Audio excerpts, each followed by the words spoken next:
Hello friends, कैसे हैं आप। आशा करती हूँ आप सभी बहुत अच्छे से होंगे, स्वस्थ होंगे और गार्डनिंग भी कर रहे होंगे। फ्रेंड्स, कुछ दिन पहले मैंने एक शॉर्ट वीडियो शेयर किया था कि मैंने गवर्नमेंट नर्सरी से कुछ प्लांट्स ख़रीदे हैं।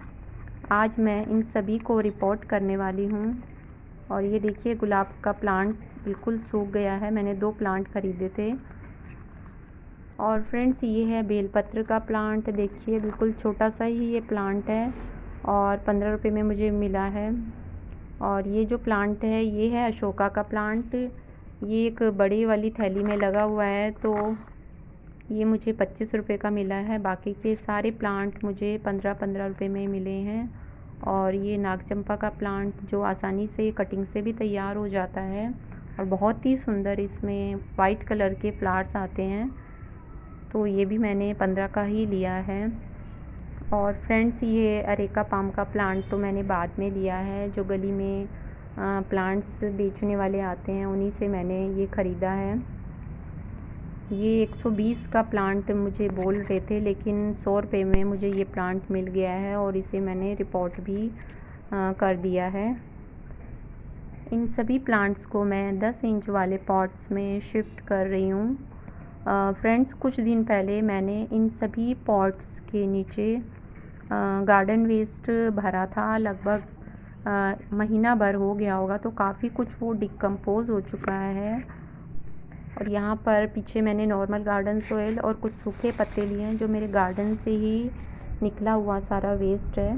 इसके अलावा फ्रेंड्स, मैं थोड़ी सी वर्मी कंपोस्ट, सरसों खली, नीम खली और ये एप्सम साल्ट और हल्दी पाउडर ले रही हूँ। नीम खली और हल्दी पाउडर हमारे प्लांट्स में किसी भी तरह से कीड़े मकोड़े, फंगस वगैरह को नहीं लगने देते हैं। और एप्सम साल्ट हमारे प्लांट्स को शॉक से बचाता है। जब हम रिपोर्टिंग करते हैं तो हमें एप्सम साल्ट ज़रूर यूज़ करना चाहिए। इससे हमारे प्लांट्स की जड़ें भी मज़बूत होती है, प्लांट्स की ग्रोथ अच्छी होती है और प्लांट हरा भरा बना रहता है। और सरसों खली और जो वर्मी कंपोस्ट होती है, इसमें काफ़ी तरह के पोषक तत्व जो हमारे प्लांट्स की ग्रोथ के लिए ज़रूरी हैं, वो सभी पाए जाते हैं, जिससे हमारा प्लांट अच्छे से ग्रोथ करे। फ्रेंड्स, देखिए, मैं इन सभी में ये सूखी पत्तियाँ भर रही हूँ। अच्छी तरह से दबा दबा कर मैं इन्हें भरूँगी, क्योंकि जब हम इसके ऊपर मिट्टी डालेंगे और बाद में जब हम पानी डालेंगे, तो धीरे धीरे ये सभी पत्तियाँ पानी की वजह से डिकम्पोज़ होंगी और काफ़ी नीचे ये चला जाएगा। इस तरह से सूखे पत्ते भरने से हमारे जो पॉट्स हैं वो हल्के बने रहते हैं और धीरे धीरे जब ये सारा मटेरियल डिकम्पोज़ हो जाता है, तो बहुत अच्छी खाद भी तैयार हो जाती है। और जो प्लांट हम इसमें लगाते हैं वो काफ़ी अच्छा हेल्दी ग्रोथ लेता है, क्योंकि उसे धीरे धीरे न्यूट्रिशन भी यहाँ से मिलता रहता है। दूसरा, हमें ज़्यादा मिट्टी और खाद की भी ज़रूरत नहीं पड़ती है। अगर हम इसमें इस तरह से ये मटेरियल ना डालें, तो हमें गमलों में बहुत ज़्यादा मिट्टी डालनी पड़ेगी। तो ये भी एक कारण है कि मैं हमेशा जितने भी मेरे पॉट्स भरती हूँ, उन सभी में नीचे गार्डन वेस्ट भरती रहती हूँ। और ये जो मैंने सॉइल ली है, ये मेरे गमलों से ही निकली हुई मिट्टी है, जिसे मैंने अच्छी तरह से धूप में सुखा लिया है। और इसके बाद मैं ये सारा मिक्स इसमें मिला रही हूँ। कुछ लोग कहते हैं कि जब वे नर्सरी से प्लांट लेकर आते हैं और उन्हें वे रिपोर्ट कर देते हैं, तो उसके कुछ समय बाद ही उनके प्लांट ख़राब हो जाते हैं। तो आज मैं कुछ ऐसी बातें आपके साथ शेयर करूंगी जिनका आप ध्यान रखेंगे तो कभी भी आपके प्लांट्स ख़राब नहीं होंगे। तो सबसे पहली बात ये है कि जब भी आप नर्सरी से पौधे लाते हैं, तो उन्हें तुरंत रिपोर्ट ना करें। उन्हें कुछ समय के लिए अपने घर के एनवायरनमेंट के अकॉर्डिंग एडजस्ट होने दें।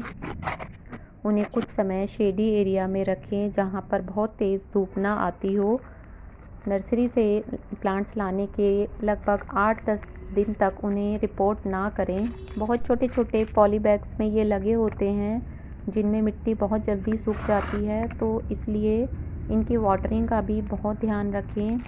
इन प्लांट्स को रिपोर्ट करते समय शुरू में बहुत बड़ा पॉट चूज़ ना करें, क्योंकि जो प्लांट छोटा होता है तो उसकी पानी की और खाद की रिक्वायरमेंट बहुत कम होती है।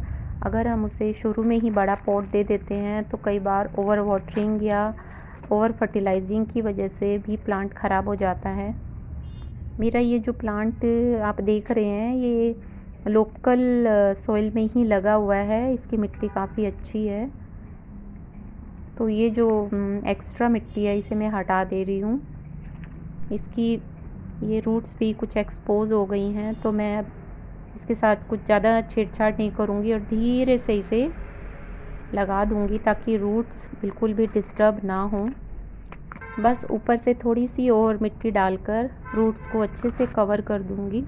आप देख सकते हैं कि मैंने 10 इंच के पॉट में इसे रिपोर्ट किया है, क्योंकि प्लांट का साइज़ भी काफ़ी बड़ा है।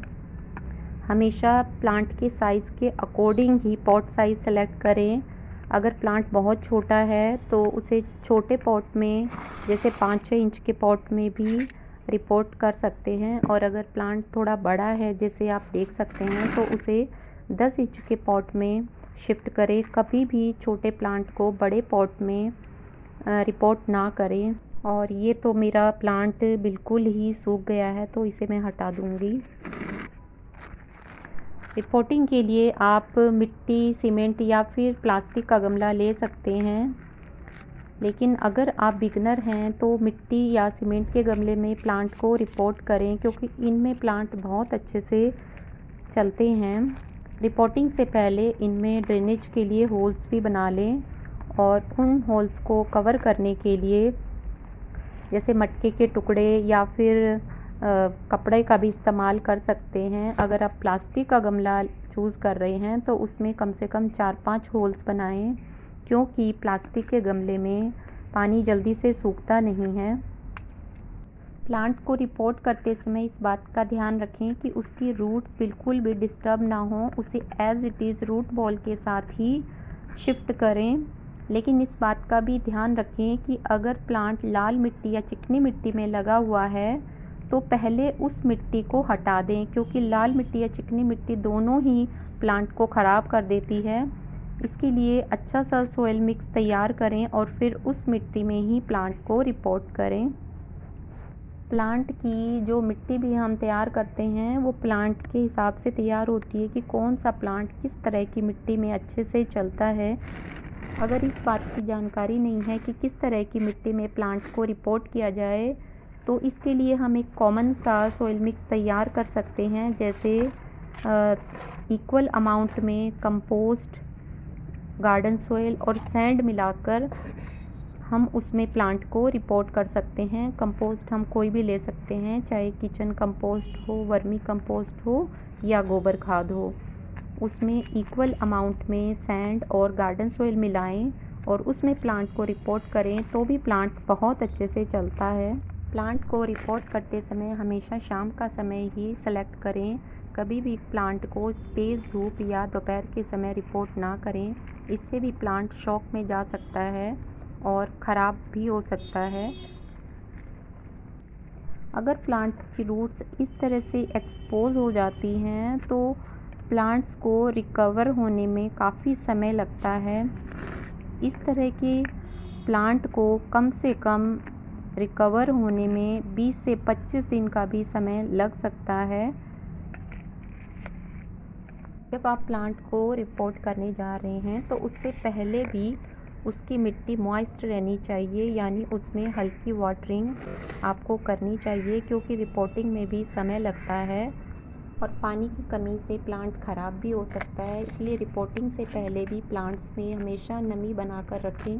रिपोर्टिंग के बाद प्लांट्स की बहुत अच्छे तरह से वाटरिंग करें। पानी इस तरह से दें कि वह ड्रेनेज होल से बाहर निकलने लगे, और दोबारा पानी तभी दें जब प्लांट की मिट्टी सूखने लगे, यानी कि हमेशा प्लांट की मिट्टी चेक कर कर ही प्लांट को पानी दें। इस समय प्लांट्स की जड़ें काफ़ी नाजुक और कमज़ोर होती हैं, वो पूरी तरह से सेट नहीं होती हैं, तो उनकी पानी की रिक्वायरमेंट बहुत कम होती है। और अगर हम ओवर वाटरिंग कर देते हैं तो जड़ें ख़राब हो जाने की वजह से पूरा प्लांट ही हमारा ख़राब हो सकता है। कम पानी में प्लांट फिर भी सर्वाइव कर लेता है, लेकिन ओवर वाटरिंग की वजह से वह तुरंत ख़राब हो जाता है। इसके बाद प्लांट को शेडी एरिया में ही रखना है। अगर प्लांट की रूट बॉल डिस्टर्ब हुई है तो कम से कम प्लांट को 20-25 या 1 महीने तक शेडी एरिया में रखें। और अगर प्लांट की रूट बॉल डिस्टर्ब नहीं हुई है, आपने as it is root ball के साथ प्लांट को शिफ्ट किया है, तो कम से कम 1 वीक तक उसे शेडी एरिया में रखें। और उसके बाद धीरे धीरे शुरू में हल्की हल्की धूप, जैसे सुबह की 1 घंटे की धूप, उसके बाद सुबह की 2 घंटे की धूप, इस तरह से धूप का समय बढ़ाएं और फिर उसके बाद उसे फुल सनलाइट में शिफ्ट करें। आने वाले वीडियोस में मैं इन प्लांट्स का अपडेट भी आपके साथ शेयर करूंगी। अगर आपको मेरी ये जानकारी अच्छी लगी हो तो प्लीज़ बेल आइकन दबाएं, चैनल को सब्सक्राइब करें एंड थैंक्स फॉर वॉचिंग।